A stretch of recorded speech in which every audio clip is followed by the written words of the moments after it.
High on a hillside, rooted in the granite of Scotland, stands a famous memorial to the sailors of France, who gave their lives in the greatest conflict of the 20th century, the Second World War. It is the Cross of Lorraine, silently watching over the tail of the bank.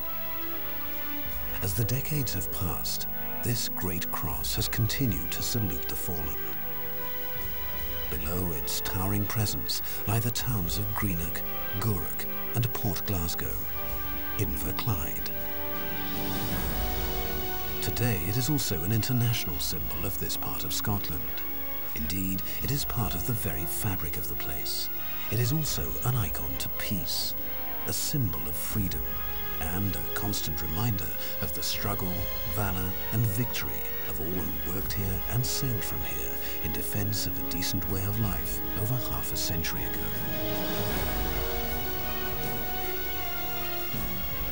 This is the story of some of the momentous events that happened here and of the people who lived here during the war against the tyranny of Hitler. Their experiences stand now as a permanent testament to the vital role the Tale of the Bank played in winning the peace we have today. But it is above all a story about a community at war.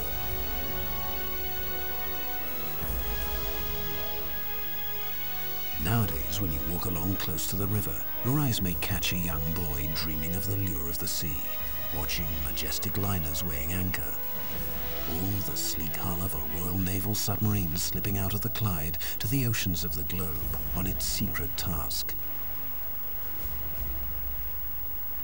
If its cargo is deadly, its mission is to preserve the peace. Strategic is today's word. It's too obscure a word to describe the Clyde's military role in World War II. Then, it was a different world, and a different life. It was such an extraordinary time, and we were young, and you just couldn't sit down and cry. You had to go and live, and you made the most of what you had while you had it. I don't think you ever heard anybody saying, "I'm fed up." Do you know that? Because you never knew what was going to happen next.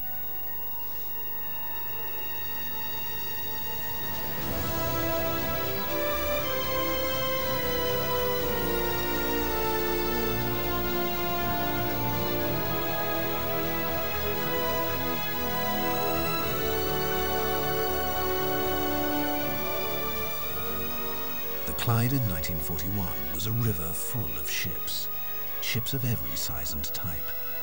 Grand liners turned troop carriers, armed merchantmen, oily tankers, sleek corvettes, tidy destroyers, massive frigates, menacing submarines.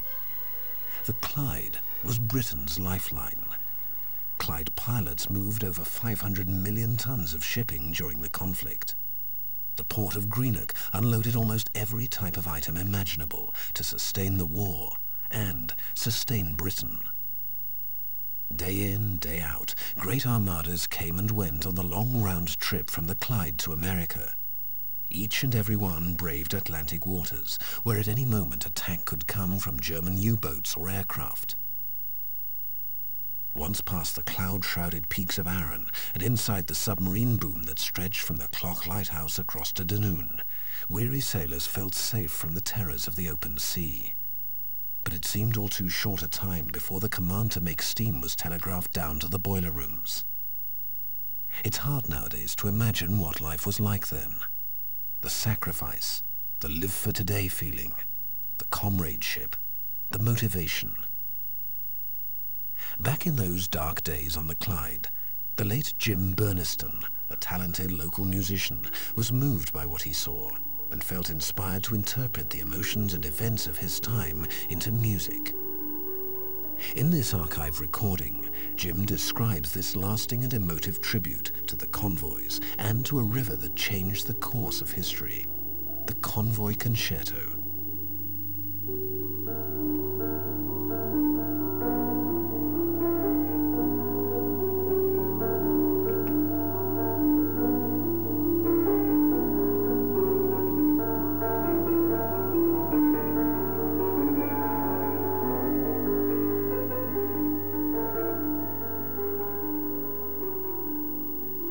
blackout was on. I was playing something at the piano. This friend of mine said, "What were you thinking of when you were playing that?" I said, "Well, at that particular time, there was destroyers, cruisers, carriers outside here in Greenock, and these convoys met more or less every other week, and they used to leave from the Clyde to go out through the Atlantic. We used to wonder whether half the ships that left here ever got to the other side, and this depicts a convoy leaving the Clyde, getting through the Atlantic, all the troubles, and getting through safely to the other side. But there is a bit of sadness in it, in that no doubt some of the ships are lost, and the fellows aboard that convoy think back on the friendships they've had and the friendships that they've lost.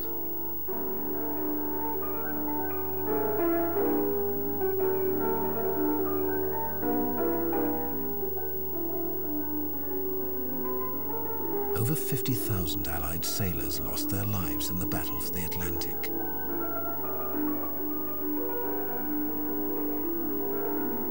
The mood captures the wretched cold of the northern seas, the long grey wastes of 3,000 miles of ocean.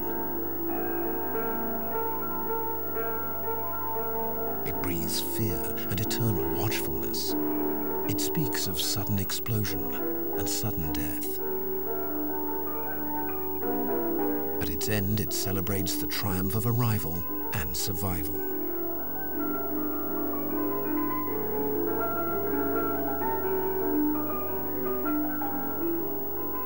Despite strict security keeping news of British and Allied setbacks and losses in the Atlantic from the country and the enemy, Clydeside people saw the reality for themselves. Daily, they witnessed dead and injured being carried ashore. They knew how big a convoy should be and could tell when ships had been lost. They watched relieved survivors and saw in the eyes of those men and boys the unspeakable horrors of war at sea. In 1941, Britain stood alone against Hitler's mighty armies. Almost all of Europe had been crushed and occupied. Until May 1941, the horrors of war from the skies had left Inverclyde substantially untouched. Distance was the Clyde's best defense against aerial attack. Greenock was yet to experience the seemingly endless droning of Dornier and Mercedes engines and the fire, destruction and death they brought out of the dark night. The town knew its turn must come. The docks, yards, factories and rail links were just too important for Hitler to leave alone. The Luftwaffe would come. It would just be a question of when. Come they did, over 2 nights, on the 6th and 7th of May, 1941.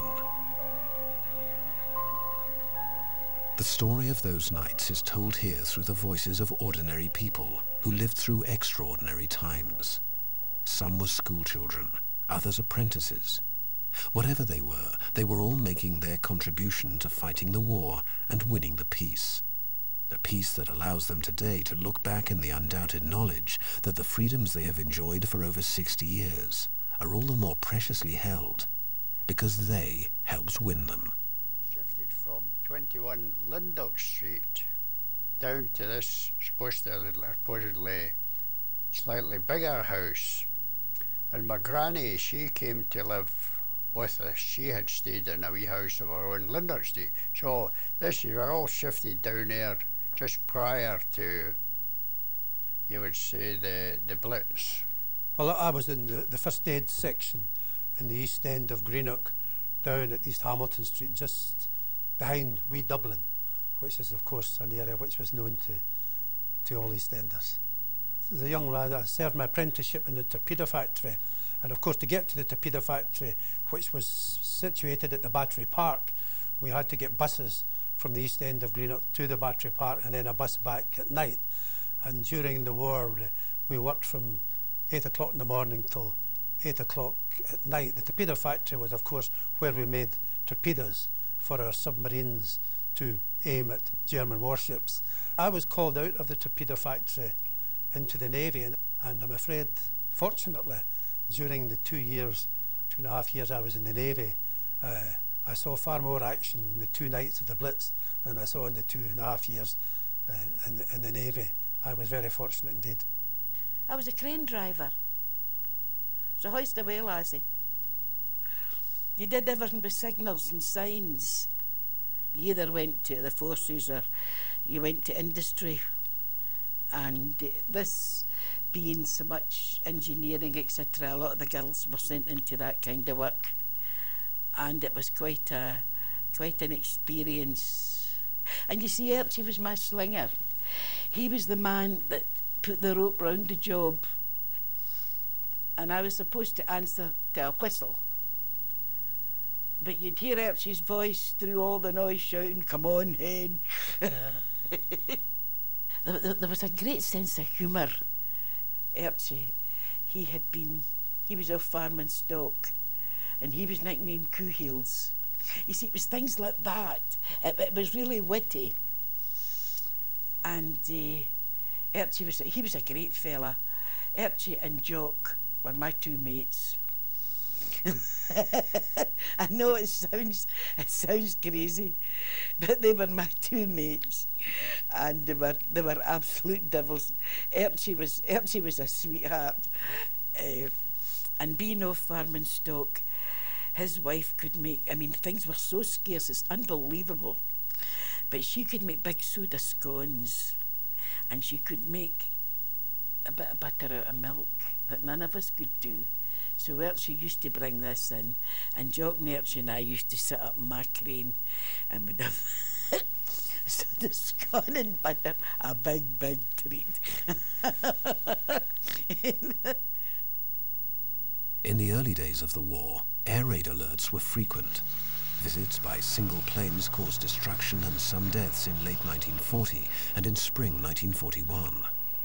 8:30 at night, and they come right down, and we thought it was one of our own, but it was only about 200 to 300 yards up. You could see the swastika. It come up the Inverkip Valley, and then between the Windhung there and down multi-stories at the end on there, it come up there and come right down, and it followed right through there and right in the rail. It followed the railways, you see, tunnels and that, and it came right up. And there's all these big iron castings on the floor. This is in the night shift. And Paddy and I are terror. Boilers is filthy dirty. Out and in all these, practising the tango. Well, we'd go to Craigburn, the tango they dance. Paddy'd be looking for me, I'd be looking for him. Got a new step. I mean, that was, I don't know. It seems funny when you talk about it now, but it was just part of our daily life. It wasn't funny. It was just, but when I think Paddy and I threw these iron castings around, and I mean, everybody did something mad. You could say in 5 different languages, "You take me home, no." And the youngsters today